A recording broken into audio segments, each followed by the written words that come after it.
आज हम लोग जीविका का जो सेट कर रहे उसमें हम लोग एरिया कोऑर्डिनेटर और कम्युनिटी कोऑर्डिनेटर का जो सेट कर रहे थे उसी में आज हम लोग आगे बढ़ेंगे। आज हम लोग 13 और 14 नंबर सेट करेंगे। तो चलिए शुरू करते हैं 13 नंबर सेट। सबसे पहले 13 नंबर सेट। ब्रिटिशों के साथ अलीनगर की संधि पर किसने हस्ताक्षर किया था? ब्रिटिशों के साथ अलीनगर की संधि किसने हस्ताक्षर किया था? तो वो किया था सिराजुद्दौला ने किया था। किसने किया था? सिराजुद्दौला ने किया था। दिसंबर 1916 में लखनऊ समझौता में भारतीय राष्ट्र कांग्रेस और किसके बीच हुआ था? मुस्लिम लीग के बीच आपसी सहमति पर किया गया था।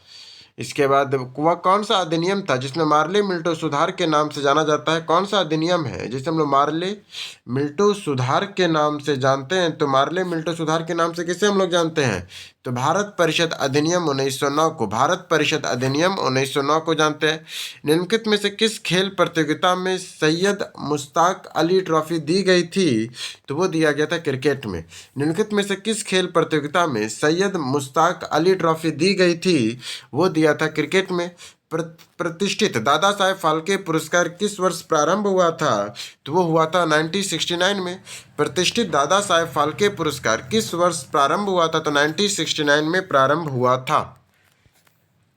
भारत में सुनामी वार्निंग सेंटर अवस्थित है। भारत में जो सुनामी वार्निंग सेंटर है वो कहाँ पर है? सुनामी वार्निंग सेंटर कहाँ अवस्थित है? तो वो हैदराबाद में है। भारत में सुनामी वार्निंग सेंटर कहाँ है? तो हैदराबाद में है।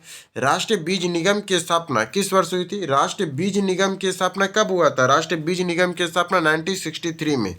राष्ट्रीय बीज निगम की स्थापना कब हुआ था? 1963 में राष्ट्रीय बीज निगम की स्थापना हुआ था। निम्नलिखित में से कौन सार्क का सदस्य नहीं है? निम्नलिखित में से कौन है जो SAARC, south Asian of regional corporation का एक संगठन है जो भारत इसका मेन सदस्य में कौन सा सदस्य है? तो भारत है, श्रीलंका है, अफगानिस्तान है और पाकिस्तान भी है और बांग्लादेश भी है। इसमें टोटल है ये। राष्ट्रीय ग्रामीण रोजगार गारंटी कार्यक्रम के अंतर्गत एक वर्ष में कितने दिन की रोजगार की गारंटी दी गई है? तो 100 दिन की गारंटी दी गई। मनरेगा के तहत कितने दिन की गारंटी दी गई है? तो 100 दिन की गारंटी दी गई है। राष्ट्रीय ग्रामीण स्वास्थ्य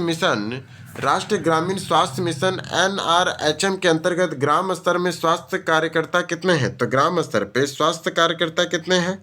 तो ये है टोटल, आशा कहते हैं उन्हें। क्या कहते हैं? राष्ट्रीय ग्रामीण स्वास्थ्य मिशन के अंतर्गत ग्राम स्तर के स्वास्थ्य कार्यकर्ता क्या कहते हैं? तो वो आशा है। बिहार सरकार की मिशन दक्ष का पहला सदस्य कौन है? बिहार सरकार के मिशन दक्ष का पहला सदस्य कौन है? मिशन दक्ष का पहला सदस्य शैक्षणिक रूप से कमजोर छात्रों के लिए, शैक्षणिक रूप से कमजोर छात्रों के लिए बिहार का मिशन दक्ष का पहला संबंध है शैक्षणिक रूप से कमजोर छात्रों के लिए। एसी करंट को कैसे उत्पन्न करते हैं? एसी करंट को हम लोग कैसे उत्पन्न करते हैं? एसी करंट उत्पन्न कैसे होता है? तो ये डायनोमो से उत्पन्न होता है। एसी करंट उत्पन्न कैसे होता है? ये डायनोमो से उत्पन्न होता है। रडार का आविष्कार कौन थे? रडार का आविष्कार किसने किया था? रडार का आविष्कार किसने किया था? रॉबर्ट वाटसन ने किया था। रडार का आविष्कार किसने किया था? तो रॉबर्ट वाटसन ने किया था। कॉपर सल्फेट का घोल जल में लीनियर लिटमस को लाल बना देता है। कॉपर सल्फेट का जो घोल है वो जल में नीले लिटमस को लाल बना देता है। ISSF निशानेबाजी में विश्व कप 2025 में किस खिलाड़ी ने पहला स्वर्ण पदक जीता था? तो किसने जीता था? तो सिफरत कौर समरा ने जीता था। क्या लिख रहा है? ISSF निशानेबाजी विश्व कप 2025 में किस खिलाड़ी ने पहला स्वर्ण पदक जीता? तो सिफरत कौर शर्मा ने जीता था। वर्ष 2025 में साधु भद्रेश दास को किस भाषा में रचित रचना के लिए सरस्वती सम्मान प्रदान करने की घोषणा की गई है? तो संस्कृत की घोषणा की गई है। प्रवासी भारतीय सम्मान पुरस्कार 2025 में कितने लोगों को प्रदान किया गया है? प्रवासी भारतीय सम्मान तो टोटल 27 लोगों को प्रवासी भारतीय पुरस्कार सम्मान 2025 प्रदान किया गया। टोटल 27 लोगों को प्रदान किया गया। अगर आपको इसका मैथ और रीजनिंग करना है तो हमारे टेलीग्राम चैनल से जुड़ जाइए। वहाँ पर आपको इसका PDF में दे देता हूँ, आप वहाँ से फिर प्रैक्टिस कर सकते हैं। पूरा एक्सप्लेनेशन के साथ देता हूँ, कुछ काटता नहीं हूँ मैं। अब आ जाइए 10 गो कंप्यूटर का क्वेश्चन करूंगा। स्क्रीनशॉट विकल्प MS वर्ड 2019 में डैश टैब के अंतर्गत उपलब्ध होता है। तो स्क्रीनशॉट किस में उपलब्ध होता है? तो ये होता है इंसर्ट में। जो हम लोग MS वर्ड में जो काम करते हैं उसमें स्क्रीनशॉट कहाँ होता है? तो इंसर्ट में स्क्रीनशॉट होता है। MS वर्ड 365 में कौन सा विकल्प आप चयनित टेक्स्ट को साइज फॉन्ट साइज की सूची उपलब्ध में बड़े साइजों में परिवर्तित कर सकते हैं? तो कैसे कर सकते हैं? तो फॉन्ट साइज बढ़ाकर। MS एक्सेल में कॉलम की चौड़ाई को एडजस्ट करने का सही कीबोर्ड कौन सा है? MS एक्सेल में कॉलम की चौड़ाई को एडजस्ट करने का सही कीबोर्ड शॉर्टकट क्या है? तो वो है आपका Ctrl+Alt+O+W। MS एक्सेल में कॉलम की चौड़ाई को एडजस्ट करने का कीबोर्ड का शॉर्टकट की क्या सबसे बढ़िया कौन है? तो Alt+H+O+W है। MS एक्सेल 365 में निम्नलिखित में से कौन सा फंक्शन प्रत्येक वैल्यू के बीच एक स्पेस को छोड़ने हेतु अनियमित स्पेस को हटाता है? तो वो करता है TRIM। क्या लिख रही है देखिए, MS एक्सेल 365 में निम्नलिखित में से कौन सा फंक्शन प्रत्येक वैल्यू के बीच एक स्पेस को छोड़ते हुए अनियमित स्पेस को हटाता है? तो वो ट्रिम करता है। किसी कुंजी को दबाकर स्लाइड शो कमांड को निष्पादित किया जाता है। किसी कुंजी को दबाकर स्लाइड शो को निष्पादित किया जाता है। तो F5 को दबाकर हम लोग स्लाइड शो को शुरू करते हैं। F5 को दबाकर MS पावरपॉइंट में MS पावरपॉइंट में एक डैश सामग्री पाठ या ग्राफिक या वीडियो को स्लाइड के पूर्व निरूपित कंटेंट को क्या कहते हैं? तो हम लोग क्या कहते हैं? तो हम लोग प्लस होल्डर से। मैंने क्या करा या फिर से क्वेश्चन को अच्छा समझिए। MS पावरपॉइंट 365 में एक डैश, तो एक हम लोग प्लस होल्डर सामग्री से पाठ ग्राफिक्स या वीडियो को स्लाइड के पूर्व निरूपित कंटेनर होता है। अगर हम लोग को ग्राफिक्स या वीडियो डालना है तो एक प्लस होल्डर होता है, उसको दबाएंगे तो ये हम लोग कर पाते हैं।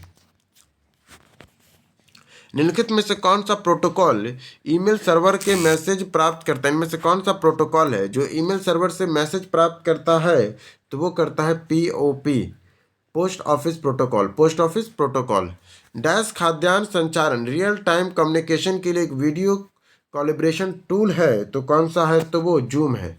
डैश एक अनुक्रिया संचार रियल टाइम कम्युनिकेशन के लिए एक वीडियो कोलैबोरेशन टूल है, तो वो कौन सा है? तो वो जूम है। निम्नलिखित में से कौन एक IP एड्रेस का कार्य करता है? तो नेटवर्क पर डिवाइस की पहचान करना। इनमें से कौन एक IP एड्रेस का कार्य करता है? तो नेटवर्क पर डिवाइस की पहचान करना। विंडोज़ ऑपरेटिंग सिस्टम में PC बैच फाइल के लिए एक्सटेंशन कौन सा है? तो विंडोज़ ऑपरेटिंग सिस्टम में PC बैच फाइल में एक्सटेंशन निम्नलिखित में से कौन सा है? तो वो है BAT। क्या है? तो BAT है। पहले क्या था? निम्नलिखित कौन सा एक IP एड्रेस का कार्य क्या है? IP एड्रेस का कार्य नेटवर्क के डिवाइस की पहचान करना IP एड्रेस का कार्य है। जबकि डैश अनुक्रिया संचार रियल टाइम कम्युनिकेशन के लिए वीडियो कम्युनिकेशन टूल होता है, तो वो जूम होता है। जूम के तो हम लोग वीडियो कॉन्फ्रेंसिंग करते हैं। IP एड्रेस नेटवर्क का डिवाइस की पहचान करता है। और विंडोज़ ऑपरेटिंग सिस्टम PC में बैच फाइल के लिए एक्सटेंशन निम्न में से कौन सा है? तो वो BAT है। क्या है? BAT है। अब हम लोग 20 करेंगे। क्या 20 करेंगे जो हमारा सब्जेक्ट नॉलेज का है। राष्ट्रीय बचत प्रमाण पत्र NSC किस संस्थान द्वारा जारी किया जाता है? राष्ट्रीय बचत प्रमाण पत्र NSC किस संस्थान के द्वारा जारी किया जाता है? तो वो डाकघर के द्वारा जारी किया जाता है। निम्नलिखित विकल्पों में से कौन सा एक पूंजीगत प्राप्ति है? पूंजीगत प्राप्ति कौन सा है? तो वो है विनिवेश। विनिवेश एक तरह का पूंजीगत से हम लोग प्राप्त कर रहे हैं। विनिवेश से हम लोग पूंजीगत प्राप्ति करते हैं। स्वयं सहायता समूह किसे प्रोत्साहित करती है? तो स्वयं सहायता समूह किसे प्रोत्साहित करती है? तो बचत की आदत को। दीनदयाल अंत्योदय ग्रामीण कौशल योजना का संबंध किससे है? तो वो है ग्रामीण युवाओं को कौशल परिचय और रोजगार से है। प्रधानमंत्री जनधन योजना में रुपए कार्ड धारकों के लिए दुर्घटना बीमा कवरेज कितना है? तो वो है 2 लाख रुपए का है। रुपए कार्ड धारकों के लिए दुर्घटना बीमा कवरेज कितना का है? तो वो है 2 लाख रुपए तक का है। मुख्यमंत्री कन्या उत्थान योजना का मुख्य लक्ष्य क्या है? मुख्यमंत्री कन्या उत्थान योजना का मुख्य लक्ष्य क्या है? मुख्यमंत्री कन्या उत्थान योजना मुख्य लक्ष्य क्या है? बालिकाओं को जन्म से स्थानांतरण तक वित्तीय सहायता का और प्रोत्साहन देना। प्रधानमंत्री उद्यमी योजना के अंतर्गत सब्सिडी का प्रतिशत कितना है? मुख्यमंत्री उद्यमी योजना के अंतर्गत सब्सिडी का प्रतिशत कितना है? तो वह है 50%। बिहार औद्योगिक नीति 2020 में कौन सा उद्योग थ्रस्ट सेंटर प्राथमिक क्षेत्र में शामिल नहीं है? तो कौन कौन शामिल है? पर्यटन उद्योग शामिल है। बिहार औद्योगिक नीति 2020 में कौन सा उद्योग थ्रस्ट सेंटर प्राथमिक क्षेत्र में शामिल नहीं है? तो पर्यटन उद्योग नहीं है। बाकी खाद्य प्रसंस्करण औद्योगिक प्राथमिक क्षेत्रों में चमड़ा उद्योग और IT इलेक्ट्रॉनिक्स से प्राथमिक क्षेत्रों में पर्यटन नहीं है। सिर्फ इतना याद रखना 2020 के। प्रधानमंत्री आवास योजना ग्रामीण पूर्व में क्या था? प्रधानमंत्री आवास योजना जो ग्रामीण है इसका पूर्व में क्या था? तो इंदिरा आवास योजना था ये। स्वयं सहायता समूह बनाने वाले फेडरेशन का उद्देश्य क्या है? स्वयं सहायता समूह बनाने वाले फेडरेशन का उद्देश्य क्या है? तो छोटे समूह को जोड़कर ताकत बढ़ाना, छोटे समूह को जोड़कर ताकत बनाना। जीविका महिला स्वयं सहायता समूह के माध्यम से किस क्षेत्र में रोजगार प्रदान करती है? तो कृषि और कुटीर उद्योगों में।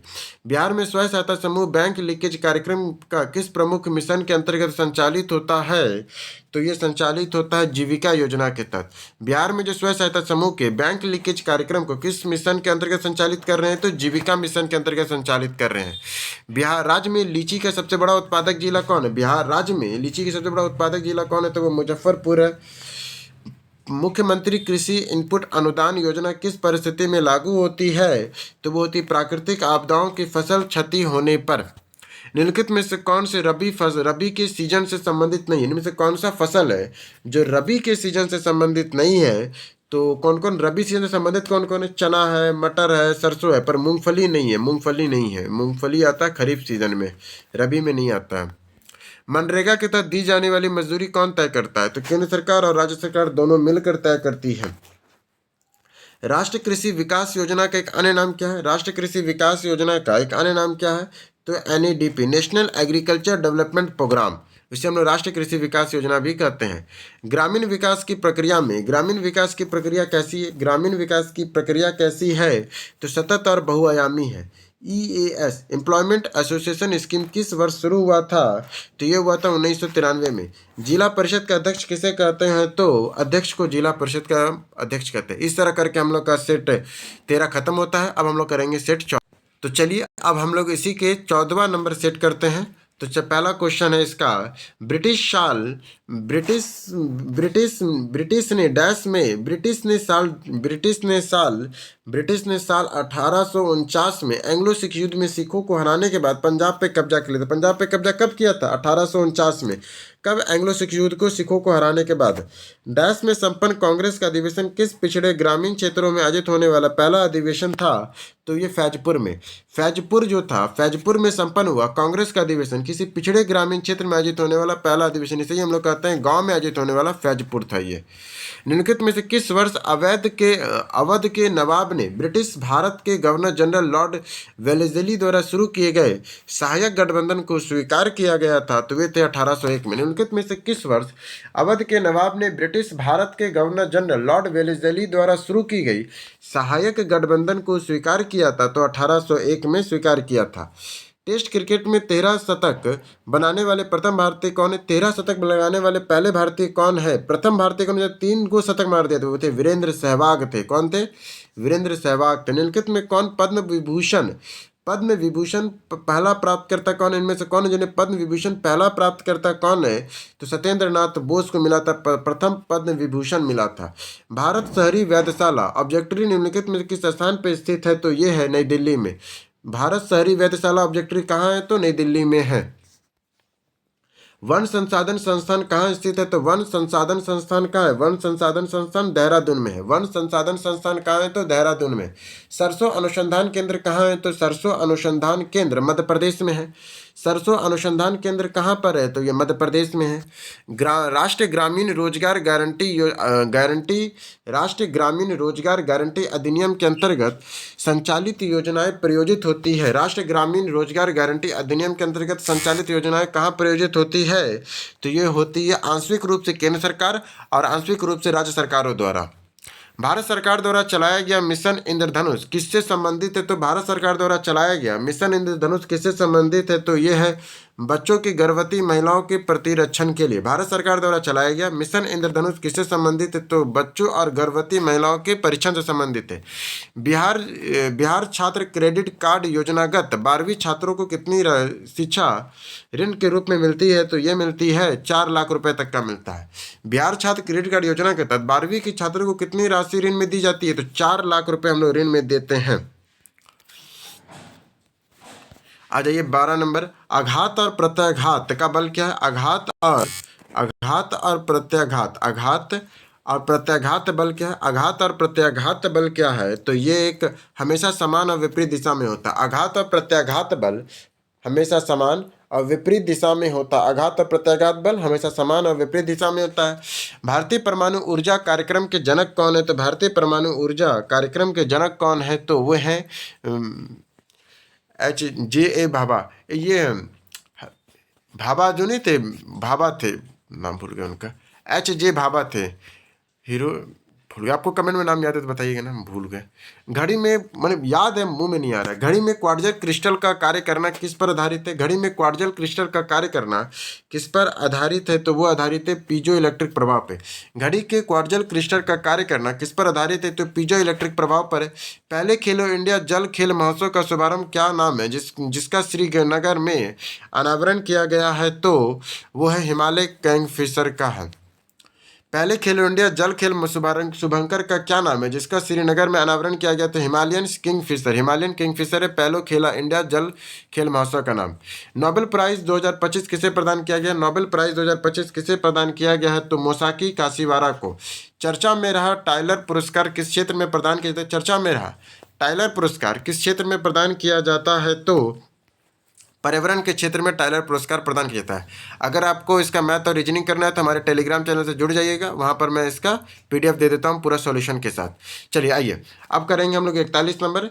अब यहाँ से 10 क्वेश्चन होगा कंप्यूटर का। MS वर्ड 2010 में कौन सा ऑपरेशन आपके डॉक्यूमेंट के कंटेंट को क्लिपबोर्ड में डालता है? कौन डालता है? तो वो डालता है हाइफर्मेशन। कौन डालता है? पेस्ट। MS वर्ड 2010 में इनमें से कौन सा ऑपरेशन आपके डॉक्यूमेंट के कंटेंट को क्लिपबोर्ड से डालता है? तो क्लिपबोर्ड में कैसे जाता है? क्लिपबोर्ड से तो पेस्ट में जाएगा ना, Ctrl+B से क्लिपबोर्ड में जाता है कॉपी से, और कट करके हम लोग क्लिपबोर्ड में डालते हैं, क्लिपबोर्ड से हम लोग पेस्ट में डालते हैं। MS वर्ड में जब आप टेक्स्ट को सेलेक्ट करते हैं तो फिर बैक स्पेस कुंजी दबाते हैं तो क्या होगा? बैक स्पेस कुंजी दबाएंगे तो फिर क्या होगा? देखिए, बैक स्पेस दबाते हैं तो बाईं ओर के डिलीट को कैसे याद कर सकते हैं? तो B से याद रखिए बैक। देखिए, हम लोग अगर मान लीजिए यहाँ से कोई वर्ड को डिलीट करना है, बाईं ओर को डिलीट करना है, तो हम लोग बैक स्पेस दबाते हैं तो ये बाईं ओर के कंटेंट को ये डिलीट करता है। B से याद रखिए बाईं, B से बाईं बैक स्पेस, और D से दाईं ओर करता है, D से दाईं ओर और B से बाईं ओर के कंटेंट को, क्योंकि बैक स्पेस और डिलीट में कन्फ्यूजन होता है। तो बैक स्पेस कहाँ से हम लोग याद रखेंगे? B से याद रखेंगे बाईं ओर, तो कर्सर के बाईं ओर के टेक्स्ट को डिलीट करता है, D से दाईं, तो दाईं ओर के कंटेंट को डिलीट करता है। याद करने का तरीका मैंने ऐसे याद किया है। MS एक्सेल 365 में कंटेंट को फिट करने के लिए कॉलम की चौड़ाई स्वतः समायोजित करने के लिए क्लिपबोर्ड का शॉर्टकट की क्या होता है? तो वो होता है Ctrl+H+O+I। MS एक्सेल 365 में एक्सेल के कंटेंट को फिट करने के लिए कॉलम की चौड़ाई स्वतः समायोजित करने के लिए कीबोर्ड का क्या होता है? तो Ctrl+H+O+I होता है। MS एक्सेल में कई बार फॉर्मेट पेंटर का प्रयोग किया जाता है। MS एक्सेल में कई बार फॉर्मेट पेंटर का प्रयोग किया जाता है। फॉर्मेट पेंटर आइकन पे डबल क्लिक करके MS पावरपॉइंट 2016 में प्रेजेंटेशन के नई स्लाइड प्रविष्ट करने के लिए निम्नलिखित में से कौन सा कीबोर्ड शॉर्टकट होता है? तो वो होता है Ctrl+। देखो, नई स्लाइड को प्रविष्ट कैसे करते हैं? Ctrl+M से।